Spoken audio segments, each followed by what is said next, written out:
Maître Black Oya, homme de droit.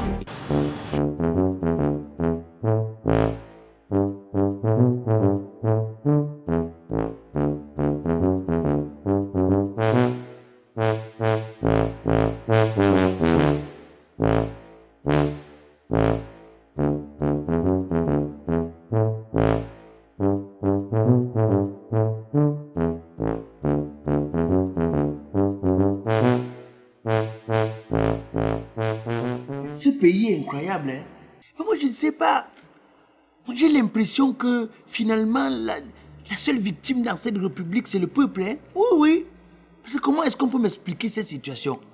Donc, désormais, les populations vont commencer à payer les impôts sur le téléphone portable Android. Et c'est normal, ça. Si je comprends bien, les citoyens paient le droit de douane à la place des importateurs. Les mêmes citoyens poursuivent les bandits à la place des policiers. Mais à cet allure, on va leur demander d'aller même construire le taureau Douala Yaoundé. Hey. On m'a dit qu'en dehors de ton bureau, c'était aussi ici ton repère. Oui. Et tu veux quoi? La situation est critique, je dirais même lacrymogène. Mais si elle est lacrymogène, tu arrêtes de respirer le gaz lacrymogène. En fait, je suis venu déposer une plainte. Toi, tu es venu déposer une plainte contre qui? Les microbes. Contre qui? Les microbes, j'ai dit.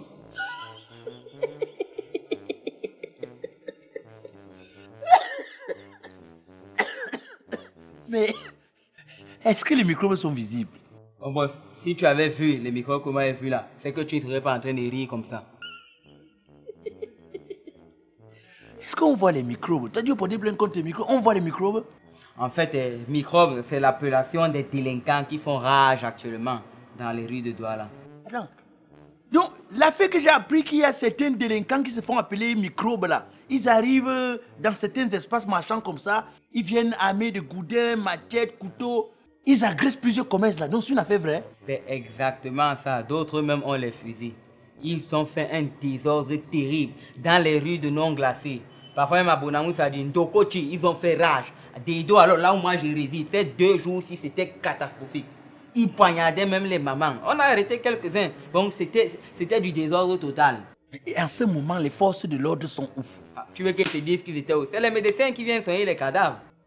Moi, je ne comprends pas. C'est-à-dire que je ne maîtrise pas. Tu sais quoi? Tu veux porter plainte, non? Si tu as vraiment envie que ton affaire s'y aboutisse, ne porte pas plainte au micro. Porte plainte à Kamto. Qu'est-ce que Kamto a à voir là-dedans, non, maître? Mais pourquoi est-ce que vous n'aimez pas pousser la réflexion? Tu sais combien d'années d'avocature j'ai? Je te parle avec l'expérience d'un avocat, d'un vieux avocat. De quelqu'un qui a fait son chemin, son parcours. Porte plainte à Kamto si tu veux que ça prospère. Bon, regarde. Quand tu regardes même seulement la situation du pays. Quand Kamto, toutes les forces de l'ordre sont mobilisées, non? Ah, tout à fait. Et c'est comme ça que même les populations profitent aussi de la sécurité. Mais quand tu regardes la situation au pays, tu as comme impression que les forces de l'ordre attendent seulement les faits et gestes de Kamto pour nous mettre la sécurité au pays. Actuellement, il est bloqué chez lui, non? Il est en résidence surveillée forcée là. Tu ne suis pas les informations, mais... Parce que si le type là, imagine, si ce n'était pas qu'il était bloqué là, on parvenait à tomber sur un disement que bon, fais un tweet. Un tweet pour dire que tu vas faire une manifestation dans 2 semaines et pendant, on dit même que tu vas faire une manifestation tous les jours pendant 1 an. Tu es sûr que pendant 1 an, la police sera sur le terrain. L'armée, la gendarmerie, les militaires, les policiers. Et c'est comme ça que nous serons en sécurité. Moi, je crois que la personne même qui fait indexer, tu ne vois pas que depuis qu'il est calme, même les policiers sont aussi calmes chez eux. On nous agresse n'importe comment. Alors que quand lui, il est en activité, nous-mêmes aussi, on est bien. Bon, ça va. Si tu as laissé toutes les informations à mon secrétariat, c'est même pas grave. En tout cas, moi, je te dis, mais il faut faire attention. Regardez ce qu'ils vont faire. Un gars là, l'aide, les enfants là sont d'une laideur pas possible. Il a pris le bâton avec les clous partout. Regarde ma main. Tu vois. Donc, même dans mon quartier, ici, plus en sécurité. Si on poignarde des mères, ça veut dire que même les avocats aussi. Même les avocats ne sont plus en sécurité. Donc méfie-toi. Fais suivre mon dossier. Ils vont agresser qui? Ils vont m'agresser pour prendre quoi? C'est ça? C'est ma touche qu'ils vont prendre. Ils vont prendre quoi? Ah, bonne journée. J'ai quoi? Ils vont m'agresser. Mais l'insécurité devient... Mais ça devient comme les jets de lumière dans ces pays et on n'est plus sûr de rien. Oh, je comprends pas. Même... Et ces gars, tu as même les jours fériés, même bonsoir, le dimanche. Maître. Bonsoir. Je suis passé à votre bureau et la secrétaire m'a dit que vous recevez désormais à la cave. Oui, j'ai décidé de prendre ma journée aujourd'hui à la cave. Et à quoi? Maître, je veux porter plainte contre le délégué général à la sûreté nationale. Tu es venu porter plainte à qui?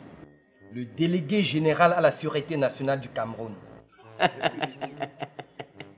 Mais toi, tu veux porter plainte à la plainte? Tu ne sais pas que le délégué général à la sûreté nationale, c'est lui-même la plainte? Nous sommes dans un état de droit ou pas, maître? Bon, toi, tu veux porter plainte pourquoi? Ok. Figurez-vous, maître, le 22 septembre 2020, nous avons assisté à une sécurité maximale. Ce qui nous a vraiment plu, dans tous les coins et recoins de la ville, il y avait les forces de maintien de l'ordre. Tu pouvais marcher avec ton téléphone portable sans t'inquiéter, sortir avec ta petite adhésion indue et revenir sans problème.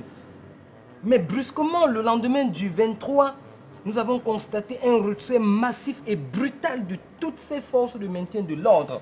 Ce qui a eu pour conséquence immédiate les agressions dans les rues de Douala. Andokoti, agression. Daïdo, agression. Partout, agression. Même dans nos domiciles, nous sommes violentés, volés, maître. C'est pour ça que je viens porter plainte. Il faut qu'il fasse revenir tous les agents de sécurité là dans les villes maîtres pour que nous soyons encore en sécurité comme le 22 septembre. Vraiment, si moi je pouvais te donner un conseil, hein, j'allais te dire que tout ça, ça ne va servir à rien. Parce qu'en réalité, quand tu regardes le fonctionnement dans ce pays, tu as comme impression que la police a 3 fonctions dans le pays ici. Tu vas les voir diriger la circulation, tu vas les voir devant les banques. Et après maintenant, tu ne vas les voir sur le terrain que le jour où une organisation de la société civile est en train de faire un mouvement, ou alors le jour où un parti politique est en train de faire des manifestations, particulièrement le MSC. Mais c'est pas normal, maître. Donc moi, et puis on a comme impression dans ce pays que la police même dans les pays ici là, c'est-à-dire que vient seulement pour le constat. Oui, mais ils ne sont jamais là quand il y a événement. Quand tu les appelles même, s'ils viennent, ils viennent seulement faire le constat. Tu entends seulement qu'est-ce qui s'est passé, ils sont passés par où, ils ont fait comment, ils sont repartis comment. Ça c'est le constat. Quand l'action même se passe, tu ne les vois pas. Et d'abord, quand tu as une situation, dès que tu appelles la police, la première question c'est que tu es dans quel quartier. Si tu fais l'erreur de dire que Bilongue, Bepanda, Makepe Mixoke, on va seulement te dire, toi-même tu faisais quoi dans un quartier dangereux. Et tant bien quand ils décrochent et qu'ils te parlent gentiment, tu entends, on n'a pas de carburant. S'ils ne disent pas ça, tu vas seulement entendre, ils sont armés. Tu dis oui. On te dit, cache-toi. Tu dis non, ils m'ont déjà vu. On te dit, obtempère. Ça ne sert à rien. Ta plainte là ne va servir à rien. Mais, avec l'expérience que j'ai, pour le temps que j'ai mis dans ce métier, je peux te dire que le jour où tu vois un agresseur, un bandit dans ton quartier, prends le téléphone, appelle la police. Mais ne dis pas à la police que tu as vu un agresseur. Dis plutôt à la police que voici les militants du MSC en train de manifester. Mais c'est sérieux ce que vous dites là, maître. Mais c'est la stratégie pour que la police arrive 2 minutes après. 2 minutes. Tu n'auras pas 2 minutes, la police sera là. Ah bon, ah bon, ah bon. Maître, merci pour ce conseil. Tu as laissé toutes les informations de l'autre côté, non? Tout a été payé. Ok, c'est pas grave. Moi, j'en ferai bon usage, maître. Okay. Bonne soirée à vous. Merci. Merci aussi, maître. La sécurité est devenue un vrai problème dans ce pays-ci. Non, on ne sait même plus vraiment à quel sens se vouer. Les bandits même ne respectent même plus les droits de l'homme. Non, c'est pas parce qu'on est voleur qu'on ne respecte pas les droits des gens qu'on vole. Il faut respecter les droits des gens qu'on vole. Si tu entres dans une maison que quand tu es en train de dormir et que tu veux le voler, tu voles dans la tranquillité, tu ne déranges pas son sommeil. Parce que lui aussi, il a un droit. Le droit au sommeil. Mais tu vois des bandits qui arrivent à la maison et tout, qui vont violer. Non, là, si tu n'es plus en train de faire ton travail. Et tu as des bandits qui volent même le dimanche. Sans aucun respect des règles de l'art. Mais attends, le dimanche était un jour de repos. Même dans la Bible, c'est écrit. Le 7e jour, on se repose. Et il y a autre chose que je ne comprends pas dans ces pays. À une époque, on nous disait que non, au moins ce qu'on a apporté dans ces pays, c'est la paix, la stabilité. Bon, quand on commence à perdre même la paix là, finalement, on va mettre quoi dans le bilan alors? Ce pays est risqué. Ce pays est vraiment risqué.